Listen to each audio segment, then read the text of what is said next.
Good. Let's do this. All right. Welcome back, everybody. It's another week. TH Saturday Live at noon here. We've got our vineyard supervisor, Syrah, and me, lead winemaker here, Phil, if you don't already know that. I want to start off with a congratulations to last week's gift card winner, Michael Mateus, if I'm saying that right. Hopefully I'm saying that right. I'm notorious for butchering things like that, especially when I allow it to start getting in my head. So congrats. Stay tuned again this week. I will be coming up with a question that I will hopefully not word quite as awkwardly as I worded last week's question. That's the goal. Little bit of what's going on here. I noticed a little bit of grafting going on out in the vineyard this week. Yeah, absolutely. So we went through the first part of it, basically. We finally got some Viognier grafted in the vineyard. No way. Those went in this Tuesday. About 160 plants were grafted with Viognier. Hopefully everything goes well and takes on. That's the goal now. What do we do with that beauty? It is, the hope we can get. It's nice and protected, kind of where it's sitting, is to get a little slower ripening on it than you kind of typically see. And I really want to use it for some co-fermentation. Viognier here in Paso Robles carries a significant amount of tannin compared to a lot of other regions, and so I can kind of use that to bolster and pump up, and also kind of play with some aromatics on some Syrahs. So that will be the goal. We have plenty of Syrah, so we got lots to play with that way. Kind of help diversify the Syrah portfolios a little bit. So yeah, I'm looking forward to that. They chip budded it in, so every one of those plants is starting off. It's just it's just a wee little bud right now, and will grow up, and we'll lose the other part of the plant. One of my own personal home goals, I've got a really small set of plantings at my house currently that I would hope to graft to something larger one day. We'll see. But for home, I'd kind of like to chip bud a bunch of different varieties onto a single plant just for fun. I mean, it just sounds like fun to me to see a bunch of different things growing on one different vine. Kind of a Willy Wonka vine of sorts, I feel like. Harbored my childhood there. Well, you should be getting some Roussanne very soon, because if the graft are taking, then we chop the top off, and that's the probably 2 feet tall of buds and Roussanne going there, so can use those for sure. Always game to play with it. In the cellar right now, I am putting together the 19 DeCru, blends and stuff like that, tasted through Jen a couple days ago on where those were at. Tasting absolutely fantastic. One of my favorite parts about the 19 vintage for the DeCru Pinot Noirs is that we picked from our 3 vineyard sites on the same day. So 3 different sites all across the AVA. Yeah, all across the AVA, Santa Rita Hills AVA, all same day. So really, like, your cool site is very reminiscent of that cooler, more acid driven style, and we get a little bit fuller, riper style from the warmer site. So kind of a little fun, lots of dichotomy between each of those particular sites, not only by site, but same exact day. So it was a fun experiment. They're all tasting fantastic. Super excited to put those together, and we'll be looking forward to bottling those. We also have the 19 Gap coming together, which will be, unfortunately, because of the replant, are only white for 19. Yeah, super small ones as well. Small production, but yeah. Small production, but, loving it. It's tasting good, and, it's one of those cases, good things come in small packages this time around. Oh, that's like about me. Yeah, exactly. That's what we tell you each day. This must have been why it popped up into my head, Producer B. Oh. So that's kind of the happenings right now. I'd like to kind of kick in something quick and new little segment. News in the wine world, because I came across an interesting article that was thrown up on many wine publications, a surprising number. Post Malone is making a rosé. Wait, who's Post? Is he? If you don't know who Post Malone is, don't look it up. It's not worth your time. I don't want to do that to you. But if you do, it's kind of funny to me that he's making a rosé. Not something that I would have expected. Maison Number 9 is the name of the rosé. Some fun facts from the article. It's a provincial rosé, quote unquote. A blend of Grenache, Cinsault, Syrah, and Merlot. Different than I'm used to for a provincial style, but perhaps this is just kind of referencing the nice, dry, crisp nature of the rosé. I'm hoping for it. Yeah, huh? It has an elongated neck, designed for easy holding experience while socializing with a glass in the other hand. Wait, you told me Post Malone's made me feel like I can double fist easily now? I know. So, if you can't trust setting your bottle of wine down long enough to sip and have a conversation, you're in luck. This is more ergonomically, correct for your double fisting experience. Thank you, Post Malone. Yeah. Wait a second. I also read that he's made it so I can carry it like a double magnum or something like that? Yes. If you're double fisting with a 750, which is your normal standard bottle size, isn't enough. That's just And the Magnum, 1.5 liters isn't quite enough. You can double fist with a double Magnum. Oh, done. I think that if you can't, we talked about this before, I think if you can't set down a double Magnum to have a conversation with somebody, there's a problem. There could be a problem at that point. It's a lot of wine. It's a lot of wine. Yeah, it's a lot of wine to endure. Yeah. I mean, does it come with like a sticky glove so I can have better grip on that thing? It should be a game, so you have to hold on to it until it's gone. Yeah. Every morning you can't put it down. And you'll see those flutes that have bottoms, There we go. You can't put them down. I dig it. Yeah, there you go. So there you go, kids. There's the next day. The next thing you can look forward to doing. All that to say, I love poking fun at something like this because it's rather entertaining to me, including the photos of all of those guys riding on pink scooters across southern France. Cute. But in all fairness, I just was telling these guys yesterday I was watching an Instagram live with Chad Melville and Alicia Moore, who's Pink. They've worked together. He, I think, consults for her wine project that she's very serious about. She was very well spoken. It was very impressive to listen to. And one of the most important takeaways for me was her talking about the fact that her getting into this and her exploring and kind of diving in, head first into all the fun that is winemaking and is the world of wine. She's kind of brought with her a whole segment of people that weren't interested in wine prior and now are kind of interested in exploring it. So even in cases of Maison number 9 with our good friend Post Malone, I always see the opportunity of new people stepping into the wine industry, new people stepping into the world of wine in general, which is a fantastic thing because it powers everything we're doing here again, and the more the merrier. Wine's meant to share, so Sure. I'm just wondering if the rosé with Post Malone is gonna show like the cognac was with rappers back then. Cognac was somehow just exploded here in the US with rap in particular, which for me was very interesting. So yeah, the rosé is set to release early summer, so I'm hoping June. Right on time. And if we're still doing this kind of thing, maybe we'll do a review of Post Malone's rosé. We can't say that. 3 liter. You can't stop the show until it's gone. That's gonna be interesting. Yeah, we might break the internet with that one.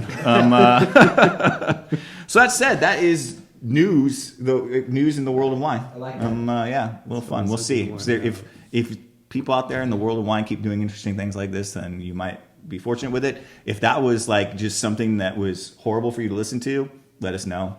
I can omit it. It's not going to hurt my feelings. But it's just something I found entertaining. So I am very, very excited this week. So Absolutely. we've been doing some stuff with some chefs. We've been doing some stuff. We got Jen in here. Was our first outside winemaker, kind of outside, kind of inside, still under the same roof, different winemaker. But today we get to welcome Phil from Long. And anybody with the name Phil is a fantastic person for starters. You just know right away, this is a guy I'm going to get along with. He's going to be easygoing. He's going to be really entertaining. So, score. We got Phil squared today, which I've been excited about all week long. I've been excited to get him on here just so I could say that. But amazing winemaker from Law, I'm super excited because he brought a wine that he was kind of behind the making of, his first contribution to the amazing lineup at Law. And so excited to have him on here and sharing that today. And we'll be hitting on our 17 5 blocks and the Aspire 2016 from Law, both Syrah forward blends. Mm-hmm. Absolutely, yeah, super nice, very exciting.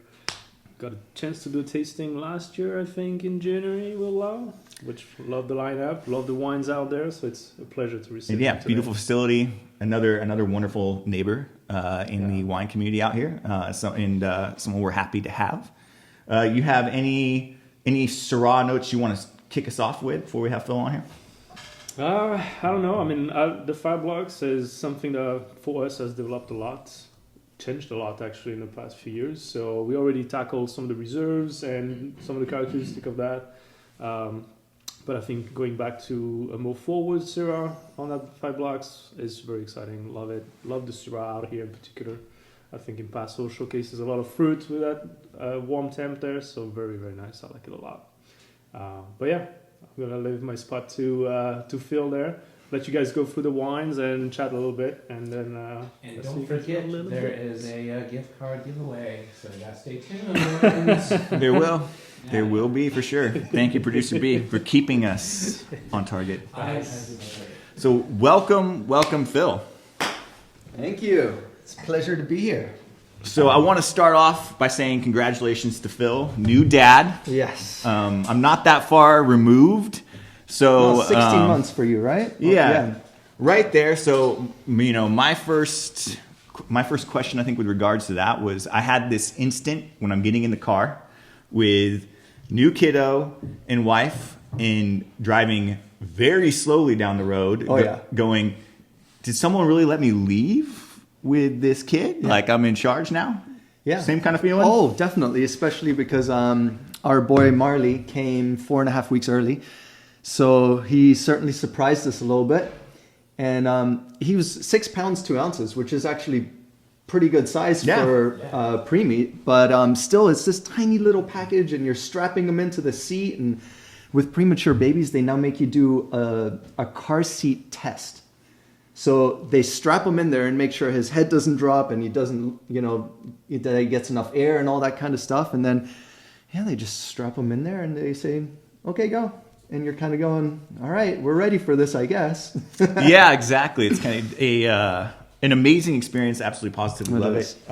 You look very well rested. I know you probably don't feel that way. No. Last night was a struggle. Last night he just didn't want to go to sleep. He'll sleep all day. But then at 10, 11 o'clock when we want to go to sleep for a couple of hours before next feeding, no go. Yeah, we tried this thing. So our daughter was born about a week ahead of time, but she was on the smaller side, so about 6 pounds as well. So our advice given to us was feed every 2 hours. Wake her up, do whatever, she's going to need to put some weight on her. That lasted, I think, 3-4 days. And then my wife looked at me and said, no, we sleep. She sleeps, we sleep. And I think that saved the sanity of the household. Well, there's that whole saying, right? Like never wake a sleeping baby. Why would you? That just seems silly. Yeah. But, when they're premature and they're still trying to gain a little bit of weight, for us right now, we're still feeding every 3 hours. And Julia's very lucky. She's producing a lot of milk. So she kind of has to pump. Otherwise, she might explode. I'm not sure. That's what it looks like. It's the feeling described. Yeah. But it's great. It's amazing. We're super happy and super lucky. Awesome.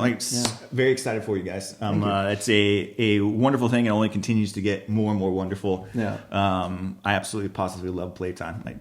Try to get out of here as quickly as I can to get home to that. Yeah. Totally. So speaking of my wife, she asked a wonderful question a week ago, which I kind of wanted to throw at you as another winemaker. What has surprised you the most about being a winemaker? That's a good question. I think there's a few things, but the thing that surprises me the most is I think that when you think you've got it all squared away, you realize you don't. And it's just this continuous learning process. The more time you spend in the vineyards, the more time you spend with a certain block, a certain variety, the more familiar you become with that. But then at the same time, variations in vintage and variations in yeast that partake in fermentations throughout different years. We do all wild ferments at Law. It's just always changing. So the fact that you never stop learning is the part that I think surprises me the most in a sense, because you never stop and it never kind of you never become a master at it. Yeah. You just, get a little better and better and better, but it just always changes But on isn't you. that, I mean, I'm not a winemaker, but that's kind of the fun part. It is, yeah. Is that constant like understanding of developing your winemaking skills and trying something that's a challenge, Yeah. Yeah, Right? with every step you take, you feel like you're getting closer to the crest. Like I could see it up there, but then you realize, you keep going. Yeah. No, not there yet. I think for sure. I think if anybody personally, we talked last week. Someone had a question about getting into production and interning and stuff like that, and I think you find out pretty quick if you've got the type of personality that wants to chase after that eternal peak, or if you quickly get frustrated with that and go, not for me. And it's a hard life, the life of an intern. I mean, I traveled the world making wines in France and in Napa and New Zealand and all over the place for 6 years, 2 harvests every year. So, I basically lived out of a backpack and traveled with 3 or 4 surfboards, and that was my life. And it was beautiful and it was fun. I wouldn't trade it for anything in the world, but it gets tiring, Like people would always look at me and be like, well, if I started complaining, they're like, dude, you should not be complaining. You're living, the life right now. You're having so much fun. But, all great things do kind of become tiring, even if they are great. So I was super happy to find myself home here on the Western Hills of Paso with you guys, and it's such a cool community here. Like everybody is so close and so tight. Nobody would hesitate even for a second to call somebody up in a pinch during vintage, after vintage, before, whatever. You need something, you call up people, and everybody's there for one another, which I think is pretty special. Yeah, it makes everything here, Paso happen. We've definitely made phone calls to everybody, and I just think, like, especially looking at a lot of us here, the majority of us are small on the production scale. So, it's kind of rely on one another to be able to kind of do that stuff and to be able to pivot and to make wine happen at the end of the day. Yeah, totally. Nice. Well, so on to Syrah blends, since that's what we have with us today. Do you have anything specifically that you're looking for in the vineyard when it comes to Syrah? Yeah, kind of. But then it's actually also specific to the clone. So we've got a couple of different clones of Syrah on the property. We got, 470, 877, 383. I think there's 5 clones in total. The interesting thing for me is the fact that even the same clone on a different block in a different aspect behaves quite differently and has very different characteristics. So I kind of look for a little something different from every clone. 470, for example, is a clone that for us tends to be quite bright and a little bit more towards the red spectrum of fruit than that darker spectrum that we get from, say, clone 174 or 877. But typically, I tend to look for just a little bit of dimpling. When the, roughly 10 to 20%, 5 to 15%, something like that of the berries start looking like a little bit of golf ballish characteristic. They start having that little bit of dimpling. That's when the acid really starts to soften out, and that's when those really concentrated and very opulent flavors kind of start to kick in. And then it's just a matter of timing, because I find that, if I go into the vineyards on Monday and I see 5%, if I pick by Tuesday or Wednesday, depending on the weather, I'm at 10 to 15% of that kind of dimpling that you're looking for. So that's something that I look for visually, but at the end of the day, it's all flavor and taste. We never make any picking decisions based on chemistry or, I try to avoid all the chemistry and the numbers, because I feel like, if the chemistry tells you, oh, wow, the pH is getting really high, or, the TA is dropping out, or whatever the case may be, it might jade your decision of when to pick it. And at the end of the day, I want to pick it when it tastes good to me.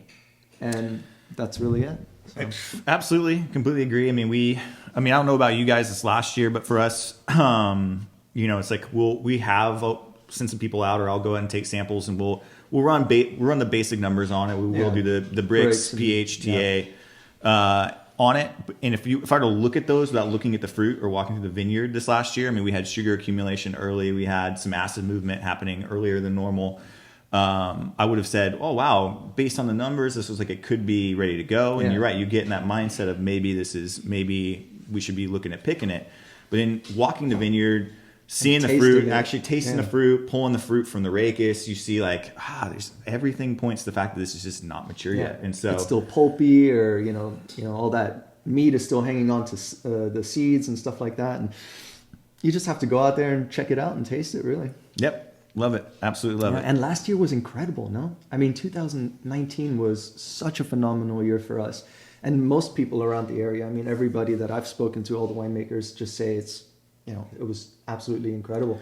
I just found the balance in 19 was just so amazing. We had all of this opulence and all of this concentration and flavor, but the acids hung around, and they hung around for longer than you expected. You saw this kind of drop in the acid and the freshness quite early, like you said, but then it just was so gradual. In previous years, it might have taken only a week to get to where you were expecting it to be. And in 2019, I feel like it was 2-3 weeks sometimes. There was no rush. Exactly. I was just going to say, you could really just wait it out and kind of hit things right where you wanted to pull them off at. Yeah. And contrary to kind of what you're talking about previous years, where like, okay, if this is Monday and this is kind of what I'm looking at and kind of the dehydration I'm seeing out there, I better get it off by this time, because this is kind of right around the normal. Yeah. I started to see some dimpling in the Syrah, and then a week later, it's still about the same. Yeah. Another week passes by, so it stays. It was really like, just patience. Patience last year paid off, and it tested your patience too. Because for me personally, at Law, I mean, we're pretty high elevation. Most of our vineyards are between 1,600 and 1,900 feet. So on your average year, we're usually one of the first people to start picking, because stuff just gets ripe really fast. But because of the climate and the way everything worked out last year, there was actually a lot of people on lower lying vineyards, like Stefan at L'Aventure, for example, who started picking earlier than me, and I'm usually picking before him. So, I remember, I think Arnaud was still with us at Law before he moved on to Binum, and, he came in, he was like, oh yeah, Stefan's picked, 25 tons or something. And I was just like, what do you mean? I haven't picked anything. That's not normal. And I was starting to question myself. I was like, oh my God, I need to go out there and make sure that it's not, ready. And I remember cruising out on the quad and driving through the blocks and tasting fruit. And I was like, I got to stick to my guns here. It's just not ready. Yeah, definitely. I mean, I can relate to that as well. I haven't, this last year was your kind of first year calling the picks and stuff. Yeah, right? Last year was my first year as head winemaker. So it's an interesting year to kind of hop in and do that, because weather pattern wise, I mean, I ended up calling people up because I was like, maybe I'm going crazy right now, but this is what I'm seeing week after week. Yeah, totally. And after reaching out to everybody, it was the same kind of across the board, and there was definitely some backwards picking and some things like that happening in places. But I know people that were picking Grenache before Syrah in certain places. Paper Street, right behind us, basically, and Glenrose Vineyard, and they were picking some Grenache before Syrah, which is pretty atypical. That's not something that you normally see around here. So. Yeah, I mean, I felt like this year I had 19 I had the option of maybe budding them close together. I still opted for don't push it, like let it ripen fully, make sure we're on that side of the spectrum. But the Syrah was closer for us here to the Grenache than it has been since I started in 2015. I think it's the only other time where it was close. Yeah. But yeah, wild year that way. A Yeah. couple questions. Okay, shoot, producer B. What do we got? All right. Question about what's your thoughts on whole cluster and Syrah? I like whole cluster on Syrah. It depends on the year. To be perfectly honest, my decisions based on whether or not we use whole clusters is I chew on them. You get those bins in and you take a whole cluster and you just, I usually strip as many of the berries as I can and I chew on that sucker. And if I get a bunch of, green asparagus and green beans and just those really hard green tannin characteristics, probably wouldn't utilize a whole lot for whole cluster fermentation, if any. But if you're starting to get a little bit more of those, brown and more ripe tannins, then I think it can be really interesting.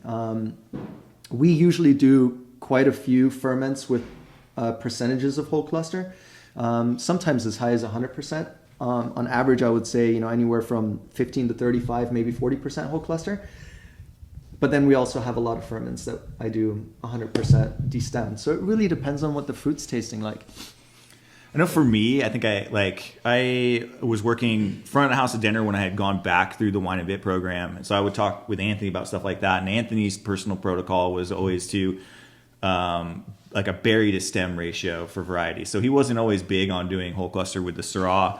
I've mentioned this before because of the sheer number of color compounds, anthocyanins in Syrah. I feel like it binds with tannin really well. So it's like, I feel like Syrah for me is where I can really like push the throttle on some whole cluster if I want. We also have really we get great lignification here on site. So a lot of that, we typically see more of the brown character on a lot of the whole clusters, the stems that come in with the Syrah. So I've gotten more and more into doing it. That said, I do still only use, what I'll do is I'll pop barrel heads and do whole cluster barrel ferments. Again, just to try to take all the different tannins that I can and just get binding between different tannins and between color compounds and things like that. And so I'll use those and I'll blend those lots, pair those lots with something else. Yeah. And that was actually a philosophy that Scott and I kind of developed, and it was one of his ideas that I thought was fantastic when I first started working at Law in 16 is he always felt like you get so much more bang for your buck if you do a small 100% cluster fermentation and really get a lot of that character and a lot of those, almost rose stem and, tomato stock and those, stocky characteristics in the wine. And even if you only end up with 2 or 3 barrels of that, it's such a great blending component. Yeah. It's more impactful to blend a little bit of that into a wine than it would be to have a much bigger proportion of that wine, say at 30% whole cluster in a ferment. So that's something that I always think about as well. And maybe not so much for Syrah, but I like to play with 100% whole cluster ferment of Grenache almost every year. At least one, a small one, a 2-tonner or something like that, just to play with it. And it certainly changes the chemistry of the wines a little bit too. It tends to rob you of a little bit more acidity. The pH tends to go up. So, that's something that you can think about too as a tool in a way. You can say, well, this Grenache came in at like searing acidity. It's really low pH. Throw 50% whole cluster at it and kind of balance it out. Mellow it out a little bit. Absolutely. I'm definitely have instituted that as well. I tend to probably stick around maybe maxing out the Grenache at about 50% for me personally. Yeah. But do love using the whole cluster. Yeah. Nice. For sure. Next question is directed to you. Mm-hmm. Law, where does it come from? The story behind that. So it's pretty easy. It's Don and Susie Law. Okay. It's the last name of the owners. So Don and Susie are they're awesome. They're from Colorado originally, and they spent quite a bit of time traveling through the south of France and Priorat and parts of Spain, and fell in love with the wines of the area. Don especially fell in love with Grenache. So that's just a variety that he was like, wow, this is amazing, and it's so underrated in a way. And they then set out to find a property in America where they could grow premium quality grapes of the varieties they fell in love with. And that pretty quickly brought them to Paso. It took a long time for them to find the right piece of land. I think they certainly did. It's a pretty special little plot. It is. And we're really lucky we're sitting on almost pure calcareous limestone. I mean, it's, you can draw on chalkboards with the rocks from our vineyard. Nice. You'll Nice. ruin that chalkboard, but it's doable. So, then they started working with Scott Hawley, who's who owns Torrin and who was the head winemaker at Law until I took over last year. And we worked together for several years, for 3 years. And I guess the rest is history. Yeah. Making a lot of really fun wines. So. Yeah. Cool. Exciting fun wines. Personality comes through for sure. So we can hop into the wines. What do you like when you're putting together a blend that focuses on the Syrah? What are you looking to highlight in the Syrah? I think it depends on the site. For us specifically, I really like those dark blackberry, almost blue spectrum of fruit characteristics that we get from our Syrah. And you can see it in the two wines. I mean, I think the Aspire's a lot more Syrah in the blend. It's 86% Syrah. But the Syrah on the property is just jet black. It is so dark. There is so much color in anthocyanin, like you had mentioned. And what I think is almost always incredible is when you're fermenting these wines, even if it's been on skins for 35 days or something like that, those skins are still black. You Yeah. know what I mean? Like they still have more to give. It's impossible to get it into the wine because it's already, you know, jet Saturated, black. yeah. But it's just amazes me. Whereas, you know, Grenache on the other hand is like within 2 or 3 days, the berries look barely pink and all the color's gone, you know, it's already in the juice. But for me, what I look for in Syrah is kind of that spice, those slightly peppery characteristics. We get a lot of gamey, slightly bloody, irony characteristics in the Syrah, and those darker blue, black spectrum of fruit notes. Nice. Yeah. Nice. Yeah, we have Syrah across the property here. The Syrah that's kind of that face east on a steeper slope like that, we get a little bit more of kind of some cooler aspects to it. I definitely dare not say cool climate because this is a warmer Paso. property. It's Paso. It's Paso. To be real with There's people. nothing cool climate here. But you start to see a little bit more kind of the you know, peppery types of notes and things like that. The 5 blocks blend that we do, you know, I agree with you. I guess should start there. Blend to blend, I'm looking to pull different characteristics of the Syrah out. So the western facing side gets nice and ripe over there. And so we tend to see some brighter kind of character on that, brighter fruit characters. So it's about highlighting and playing with those for the 5 blocks blend. And the components that you use, I mean, we were talking about it ahead of time. Sometimes the components that you're using for that are just dictated by what Mother Nature gives you that year to work with. So the 17, you know, we had a plethora of Grenache in 17, and so it was, you know, the Syrah and then using some of the Grenache to kind of highlight that brightness and kind of. We retain some really nice acidity here. Typically for us, I mean, you kind of talked about getting that first softening for the acid on the Syrah. We're waiting on that for the Syrah. We're waiting on that for the Grenache, and most everything here, Mourvèdre, we're just waiting for it to get ripe. Yeah. But so it's kind of like waiting that out a little bit, but we still on this wine retains a ton of acidity. Yeah. Nice and bright, and that's kind of always the character of this is tend to see a little less oak than some of the other stuff, and kind of just let the fruit characters and any whole cluster we use kind of sing on that. Yeah. And I think it's the soils too. I mean, you know, in the Western Hills of Paso, we're really fortunate to have limestone. It's the only wine growing region in the Americas that I know of that has a significant amount of limestone, which is amazing, you know.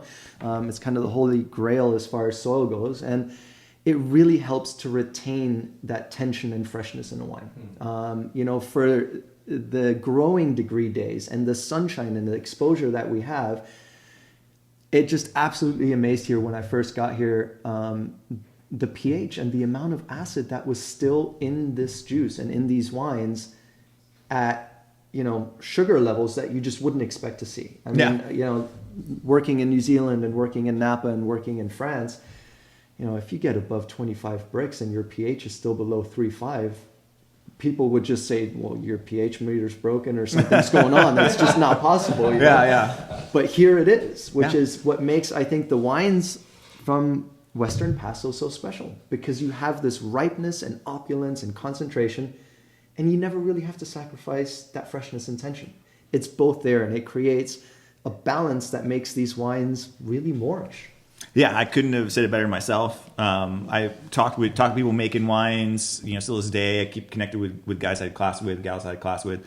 And I think people don't believe me when I send numbers on like, oh, yeah, so we picked the Syrah at. And they see the pH, they see the TH. No. They're like, there's no way. No way that happens. You guys don't make wines like that. When's the last time you calibrated, mate? Yeah, exactly. But yeah, we get it. And it makes, I mean, it contributes greatly to the quality of the wine, not just kind of in all of the components you're going to pull from the glass, but from a winemaking standpoint, we have to do way less intervention on any wine that carries a low pH like that. I mean, we use low amounts of sulfur compared to a lot of other regions. I mean, say a region in general where we get to back off on a lot of other things in the wine. Because they're just more stable. They're happy. Much more stable. Yeah. So makes our lives a lot easier. Another reason it does. It's fantastic out here. Question. Got the 5 blocks down, what the percentages are. Phil, what's the percentages in here? Law is 86% Syrah and 14% Grenache. So it's always roughly 85-15. Okay. Mother Nature dictates that a bit. 2017, for example, is 82-18, I believe. So it's a little bit different, but it's always roughly that 85-15, and that's really where we like this wine. So we've been making a wine called Beguiling for a long time, which is kind of the yin to this yang in a way. So that's Grenache dominant at 85-15. And in 2016, we just had all this beautiful Syrah. For us, we're jumping for joy if we get over 2 tons an acre on our Syrah blocks. That's a big yield for us, which is a tiny yield for anyone else. And in 2016, we actually had all this beautiful Syrah. And when it came time to blend, Scott and I came up with the idea of like, well, instead of trying to put all this extra Syrah into these blends that it's kind of taking away from them, Beguiling didn't look like itself with more than 15-20% Syrah. It just started being Syrah dominant. So we came up with the idea of, well, let's make a wine that's 85 Syrah, 15 Grenache. It allowed us to make all of our other SKUs the way that we always intended to, without being heavy-handed on the Syrah portion of those blends, which kind of kept their identity intact. And we created a wine that we absolutely fell in love with. The critics were super kind. They really loved the wines as well.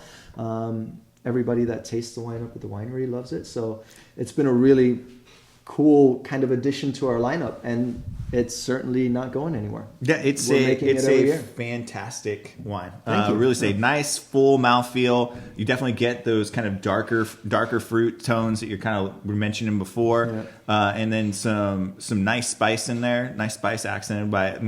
To me, the little bit of oak, but the oak's paired perfectly with kind of the fruit profile that you're driving on that. Mm-hmm. So it just kind of helps enrich the entire experience, but not be the forefront of the experience. Then the Grenache lifts it. Yeah. You've got a little bit more of that bright fruit and floral characteristics from the Grenache. I tend to pick really red spectrum of fruit Grenache, and very bright and fresh and good acidity, and those floral notes when we're blending this wine, because it really kind of lifts that Syrah, and it helps kind of create this balance in the wine that I think is super interesting. Yeah. So remind me, what is the percentage that you got in here? So about 40. I have to look closer. I've been working too much with the 18s and 19s. Yeah. So 46% Syrah, 27 Grenache, 20 Mourvèdre, and 7 Graciano. So even the Mourvèdre used on this was from a Mourvèdre lot that got really nice and ripe. Mm-hmm. All the kind of characteristics were kind of put in here, driving that brightness and kind of the pretty profile of it. 5 Blocks to me is the wine that we have that its identity is a little bit of an enigma. It really, like, year to year, it shifts on what it is. Some years it becomes more meaty, heavier, more opulent in that way, and then some years like this is to me like flirty and light on its feet and very 17. very pretty. Yeah, 17, very much so. Yeah. I think that's clear across the board for everybody for 17 in the area. 17 was the year that we broke the drought. Vineyards came out with horsepower. They had all the water they needed. They were super happy. And I think it's a very beautiful and feminine expression of Paso wines in general, the 17s. They're maybe a little bit more approachable earlier. Our wines certainly are. I think the 17s are wines that I think you don't have to cellar for as long if you don't want to. And they're just really pretty. And this is really pretty. It's a really pretty, focused expression of a Syrah dominant wine, I think. Thank you. Yeah, I definitely agree with the 17s. I mean, a fact of giving advice to longtime club members and stuff like that, where I think that some of the 16 wines you'll probably cellar longer than you'll cellar the 17s. I think so. Yeah. I mean, definitely. The 17s were really pretty out the gate. Yeah. Even for more of the driven wines that we do, they still kind of come out with that little round, softer roundness to them, a little polished. A little bit brighter, more red spectrum than that, jet black, dark spectrum kind of. Absolutely. And then I think, the nice part with a lot of people here in Paso is it's not about, we've talked about this before, it's not about producing the same wine every year. It's letting the vintage tell a little bit of the tale. Where are we at depending on the year? I mean, my mindset for 18 when my wife was pregnant was like, let's jam through this thing. We got a million things going on. 18 ran way longer than 16 or 17 or even 15. So That's yeah, Mother Nature for you. yeah, exactly. Always throwing curveballs. Throw the wrench in for sure. Yeah. Well, thank you so much for coming out. Of course, it's it's been always, fun. Like I said before, I always enjoy hanging out with you and talking, and it's an absolute pleasure. Thank you. Represents, Yeah, represents for sure the community here. This is how it is. No show on it. I mean, we all love to get together and hang out. Unfortunately, winemaking is like a at this busy, distance at the moment. This distance Cheers. currently, yeah. And by the way, I went ahead and put up a link right into our little feed here for the Aspire, so you can go right to it. Cool. Right within that link. Which is actually one of the only wines we still have available at the moment.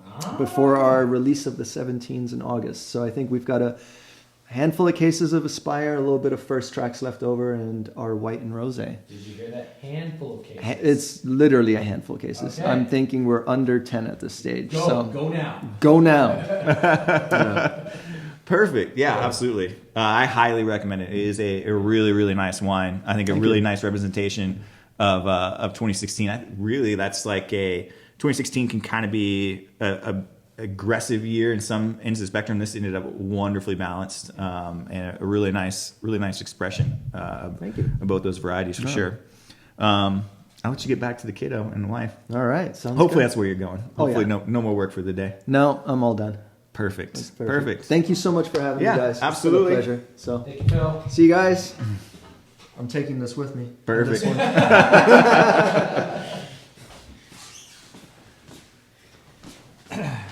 Nice, perfect. That was great. Love the infos there. I like to see the perspective of a different winemaker as well once in a while. Yeah, absolutely. It's a little different facilities, a little different production style. I mean, they use pictures of Law's production facility, but anyone who did work for it uses that as their, hey, this is my portfolio, check this out. It is a absolutely positively beautiful facility, geared to make wonderful wines for the long run. That's going to be around for some time. And it's always fun to talk. I mean, he said they're different elevations, different stuff like that. But Phil, very knowledgeable guy, and I love being able to talk shop with guys like that because he can kind of bring you the kind of more generic characteristics people talk about, but he's also not afraid to kind of get into the nitty gritty chemistry with me and really nerd out on it, which is a ton of fun. Nice, perfect, really cool. All right. What else do we have on the planning today? Well, we should tackle questions. We're gonna have to wait for producer B to provide a question. We have no more handwritten questions this week, so we will rely on producer B to dig a question up. And I will also think of a question for a gift card. Okay. You want me to come with a question today? That's scary. No, not for the gift card. I wouldn't do that to you. Oh, no, I don't want to gift card. I'm saying it's scary for you guys. I'm going to come up with a good question. Perfect. What does the producer want to know? I'm curious. Okay, all right. I'm curious about it. So, for your gift card question, man, oh man, I don't feel like I gave that much great information. This might just be like more of a historical question. Gift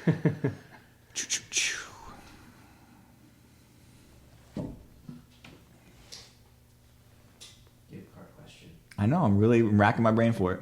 No. I mean, we could ask there's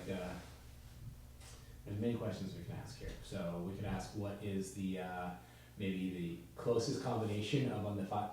Can't do the 5 blocks because that's already written out there. We can do what's Aspire. You do that. Like the blend on Aspire? Yeah, the blend. given 5 or less % margin error there, just in case, because you only mentioned it once. Fair enough. What percent Syrah is in Law's 2016 Aspire? Okay. Either you're going to have been real quick on your feet with that, or you are going to be quick with your fingers searching for that, and you'll get back to us with it. We'll give a 5% leeway. First person within 5% of that. So there, a little bit of risk thrown in there. You can throw caution into the wind and just pop something up. So moving forward, We foreseeable future still doing Saturdays. We are going to continue on the 5 blocks train next week, doing 13 and 14 5 blocks. We have yet again another amazing guest. Cyril, who is our guest next week? Yeah, so next week we have the chef and owner of Les Petites Canailles, the new restaurant in town that opened up last fall. So very exciting. He is so Julien Rasseo is the son of Stéphane that owns L'Aventure. So I mean, grew up in the wine business, in the wine industry, decided to go more the culinary way, but he has some skills. How many rock shrimp po' boys did you have to eat to get him to come on here? That's my question. Or duck burritos. I've been eating every Sunday night the past 4 weekends. You order so much Petite Canaille. It's impressive. They rotate the menu weekly. You know, it's a new type of food. It's a new culinary experience every week. So I'm very excited. And by all accounts, it sounded amazing every week. So very excited to have Julian here. He's going to pair some 5 blocks up in here. Yeah. Yeah, absolutely. So we're gonna have him pair the 2013 vintage cool. with one of the dish. So he texted me up yesterday. He's like, I kind of want to taste the wine, make sure I can narrow down the dish there. So I think it's gonna be a pretty good runner up for the best dish that we had on the show here. By the way, everybody, we have that library 3-pack that has the 13 in it. That's posting right now. It's on our site. It's amazing. So you can get the wines you order now. Let's go. So we've been ahead of the game now. Finally, took a few weeks to get caught up, but all the wines that we will be covering for the next 3 weeks, including today's wine, has been up on the web store. So not only map out this next week's, you can get those library 5 blocks, which are kind of only available through that 3-pack, and then we will have the pick 3-pack, which is positively amazing. It's 2010 pick, which a few weeks ago someone we were on a Zoom call and someone goes, "What's your favorite TH wine right now?" 2010 pick. It is tasting amazing. Like, I cannot wait for that day to come by so we can crack open that bottle. And it's available at current retail price. So that's a steal. I can't get it for that price. So it's in that 3-pack, the 10, the 13, and the 17. One of my, in all seriousness, one of my favorite wines right now is pouring beautifully, and there's only so much of that. So hop on there, get that as well. 26 packs remaining. Okay, perfect. So keep an eye out. Keep an eye out for that. Those are going to be well worth the time. Mm-hmm. Let us know about the wine news segment, and let us know any questions that you have. Did you come up with a question in your time there, Producer B? Ooh, question. Okay.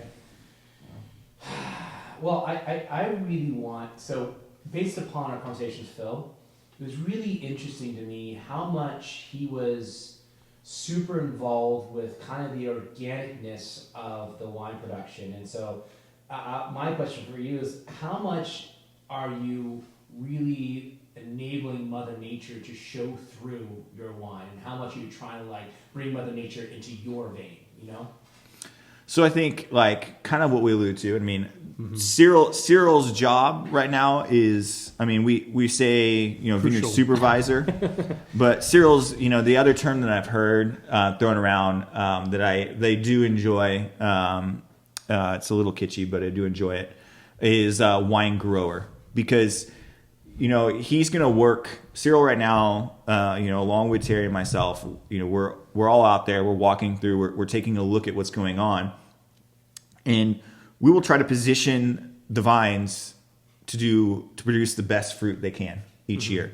We're not going to push the bounds on what it is. We're just going to kind of guide things along. Mother Nature will do all kinds of things throughout the year that will trip you up, or will kind of push a vintage one way or the other. Ultimately, things like rain in the off season, things like the temperature spikes, long heat waves, cool spells, all come to play in that.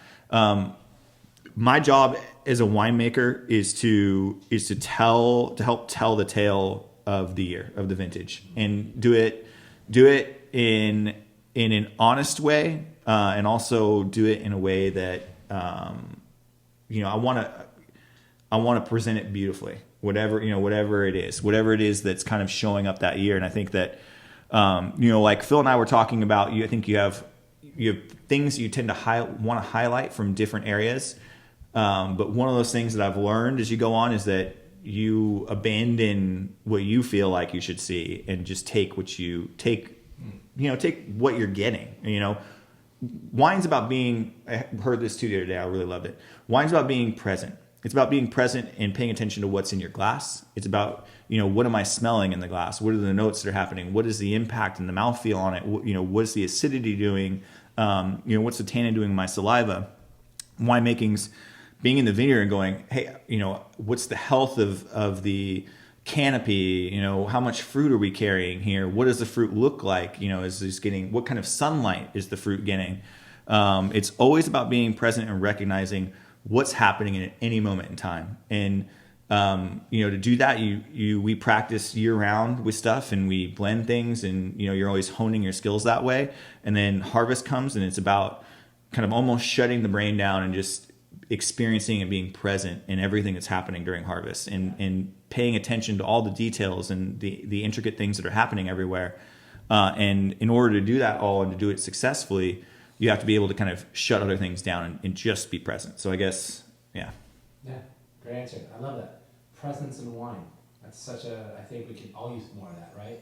I mean, it's one of the nice aspects about wine is that you can, it forces you to take a moment to stop and smell the roses, to really pay attention to the wine's bouquet and to pay attention to the conversation you're having and the guests you're having. We get to carve this time out with you guys each week where we all stop what we're doing in the week, for 30 minutes, 45 minutes and listen to each other and, listen to what you guys have to say out there. And this creates a nice little break in things where we're being intentional about spending that time. Yeah, and I will say that I will add that I think this is the perks of having a vineyard. It is a big amount of work for sure, and a massive cost of maintaining and risk taking as well, because you're facing diseases and viruses all over the place there. But this is the extra step that we are able to play with and kind of manipulate slightly. To get the quality that we want and the type of wines that we want as well. So definitely super nice and interesting.